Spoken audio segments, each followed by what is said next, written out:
everyone. Welcome to the Adopted Mom Podcast, the Tuesday follow-up edition. And we had 3 guests in this episode, but just one interview for tonight. So welcome, JP Bubbus. How you doing, JP?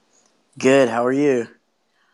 I'm okay. We're finally live, so I'm feeling better. We had some technical difficulties, which is why this is late. Sorry. But yeah, I am so excited that I get to talk to you twice now. So do you mind telling everyone just who you are if they haven't listened to the podcast, which if you haven't, you should obviously listen, so don't give too much away, but maybe just tell them who you are and what you do and stuff like that. So, I'm JP Bubbus. I attend the University of Arkansas. I'm majoring in accounting, and basically I was adopted at 16, a year after working for them.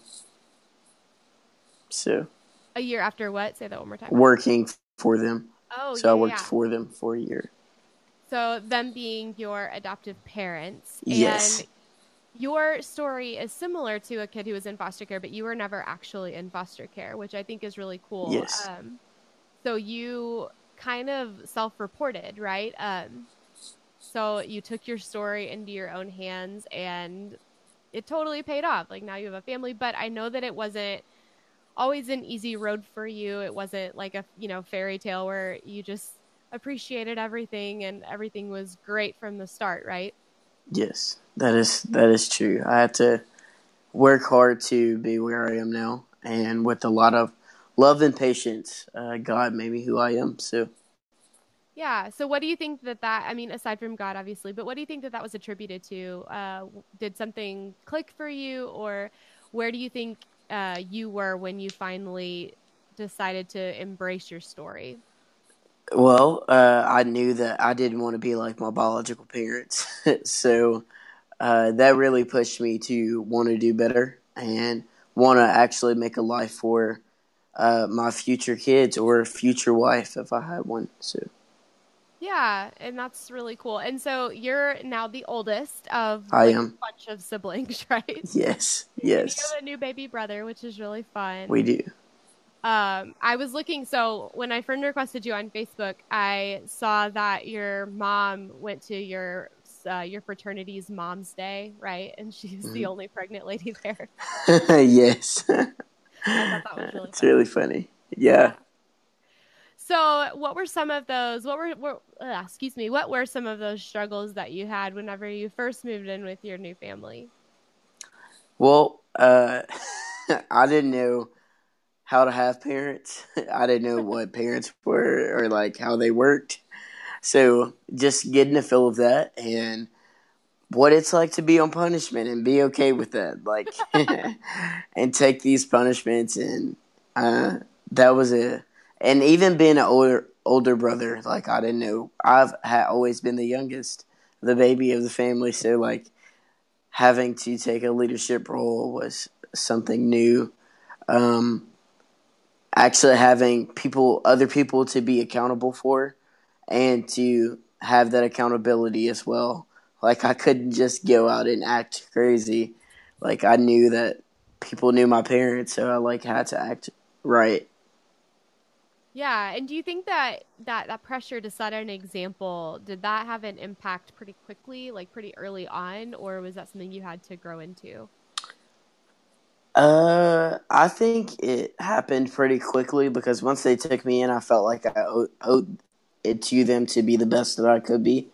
So, like, even as far as work aspects, I would go into work and I would be the best worker because I knew, like, I couldn't slack because people knew I lived with the owners. So they would be like, well, if the owner's kid is doing it, like, we can do it. So, like, I had to, like, perform right because my parents were the owners. So, Didn't you say that you got fired a couple times though? I did. I got fired because one of the workers just wasn't doing right, and I got onto him. See, my dad's biggest point was that I wasn't always wrong when I got onto people. The way I carried it out wasn't the best way, and we got into an argument, and I didn't say the best things, the best words. And my dad isn't the one that fired me. The guy that was over me fired me. And my dad, Nice. My dad. It was a learning lesson. Oh, that's another time. But long story short, I basically had to dig up a tree, and it took me 3 months. So That's some, like, creative parenting, though. it was, and he didn't trick me. He made me feel like I wanted to do it. He was like, since you want to be your own boss, start your own company, and it was a landscaping company. So my first deal was to like dig out this flower bed, which had a couple branches and like trees and bushes. And I got to the tree, and it was the hardest thing to get out. And it took me 3 months. And after that, I was like, okay, I'm done. I'm going to just like go back to David's. When So, you say David's, you mean David's Burgers, which, if you're not, are yes. they outside of Arkansas? They're not. We have almost 10 locations in Central Arkansas. We're in Little Rock, Maumelle, Bryant, Cabot, Conway, and soon to be Bidden, maybe more. I don't know. Yeah, so if you live outside of Arkansas, you're missing out. If you're passing through, you should try Davis Burgers. And if it's in like Christmas break or summer break, then you might get to see JP there. um, oh goodness, I had another question for you. So, yeah, we were talking about your work and oh yeah, so did that respect for your parents, did you always have that respect, or was, I mean, you had talked about earlier just having to learn how to have parents, and I knew that you didn't grow up that way, that, you were probably like, who are these adults trying to tell me what to do, when you had to look out for yourself for most of your life. Or, I mean, you had your grandmother there as Yeah. well, but um, Well, um, I guess it definitely was a learning experience. I did not automatically have that respect for them. I did respect the fact that they took me in, and I realized that they were helping me out. Did not respect the fact that they were my parents yet. mm, That was definitely something that we had to grow into. I think really when I really started respecting them is the more that they like gave me like to show my responsibility, mm, and then like different things as far as um, they so basically they could let me keep my privileges. As far as like I really didn't have a curfew, but they trust me until I messed up, and mm, then when I messed up, they would get on to me. But the way they got on to me wasn't like how I was used to. It was with love, so that made me grow more respect for them. Also, the time that they spent with me, I wasn't used to like having to share my time. So mm. then there was a time where we had to actually like have family time and like sit down and pray together, or sit down and have game day together, or sit down and go outside or ride bikes together. And I wasn't used to that, but like doing that, I liked it, and I grew more respect through time. So Yeah. No, I think that that's, I mean, that's super interesting because we talked about this in your episode, but as an adoptive mom to a teen boy, I, I don't know, your story really hits home for me, just hearing your perspective of how this goes, where, most of your life was spent away from the Bubbus family, and to come in and try this on and have this whole new experience, that has to be hard. And I think that a lot of people with I don't know, with really pretty views of adoption would want to look at your story and be like, that is so adorable, and it's not adorable. Like, mm, it's hard, and I'm sure it was hard for you and hard for them, and it's messy and broken, and that's what adoption is. But yeah, the reason that I had you on the podcast is because you've overcome that, and you've come to appreciate your story and to want to share it and help others to learn from your experience. So I think that's really cool, and I'm curious to know: was there a defining point for that? Was there a moment that really changed it all for you, or was it just a process? I would say really, after the tree story, I wish I had more time to explain it. But after that, those 3 months were really long and hard. But like, I couldn't like make the money since I was fired. I was always used to like making my own money and paying my own bills and paying for my gas and paying for my car note and paying for my insurance, paying for my phone bill. But obviously, I couldn't without a job. So Mm-hmm. like, my dad and mom like really had to step in.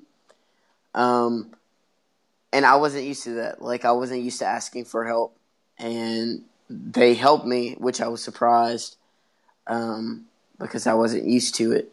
But after them stepping in and helping me out, I think that grew our relationship. And then the first time we went out of town on vacation, that was like my first time ever going on vacation.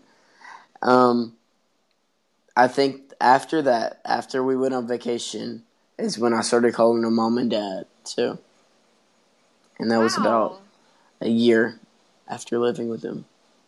That's really cool. So was that before your official adoption or after? Yes, yes, before. Was that awkward for you, or did you just start calling him that? No, I started calling my mom mom before I called her mom, just because like we were so close. I loved her so much. And me and my dad, on the other hand, we would always like butt heads because just because. And I finally started calling him dad, and he's like, well, you better know what you're getting yourself into calling me dad. He was like, it's not easy. You're gonna have to give in, give me leeway. And I was like, okay. But it was a good experience. Yeah, well, and for those of you who have not listened to JP's episode of the podcast, which is out now, a little teaser for you. There's a reason that he butt heads with his dad more so than his mom, and you should listen to find out. So I will, I'll leave it on that note. But did you have anything else that you wanted to share just as a follow up to your episode? Um, well, my mom just had a baby, so it's a house of um, 6 boys, Goodness, and your mom is a saint. yeah, she is the best. I don't know how she's doing it. Um, we were out. I just came back from me and the boys went in the backyard and shot BB guns, trying to shoot like birds and squirrels with my dad, which was really fun. And afterwards, we put them to bed and pray with them. And I guess really what I'm just trying to get at is there is hope. Um, Families are not supposed to be pretty; they're supposed to be broken together, and we're supposed to be made whole through Christ. So I guess the biggest thing is just love, love them with all your heart and time. So just use your time and love them as much as possible, even when it's hard, because I know there are going to be hard times. Yeah, So for sure. Well, if you have questions, if you're watching this on the replay, first of all, thank you for watching on the replay. That's awesome. And if you have any questions for JP, just drop them in the comments, and I think he's already tagged in this, but if not, I'll go ahead and tag him so he can see those and follow up with you. But yeah, thank you so much, JP, and thank you for those listening. And like I said, definitely listen to this week's episode, and you can listen on iTunes or Stitcher or on the link or in the link that's out on Facebook right now. So thank you so much, JP. Have a good night. thank you, you too.